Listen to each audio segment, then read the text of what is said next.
آل ساسان نے 3000 سال دنیا پہ حکومت کی ہے، مگر آج ان کا نام و نشان بھی باقی نہیں ہے۔ ہارون الرشید کا بھائی تھا ہادی، 34 سال کی عمر تھی، 1 سال ہوا تھا اسے گورنر بنے، مگر اس کی موت آئی ہے 34 سال کی عمر میں۔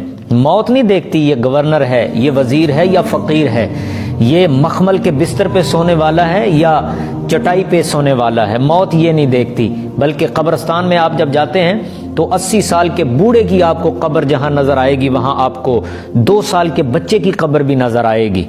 لِكُلِّ أَجَلٍ کتاب، بے نیاز نے فرمایا ہر ایک کا وقت مقرر کر دیا گیا ہے، جب وہ وقت آئے گا 1 سیکنڈ موت نہ پہلے آئے گی نہ 1 سیکنڈ موت بعد میں آئے گی۔ سکندر نے کتنی دنیا کو فتح کیا ہے، مگر جب اس کی موت کے آثار اسے نظر آئے تو اس کو 30 سال کے راؤنڈ اباؤٹ اس کی عمر تھی۔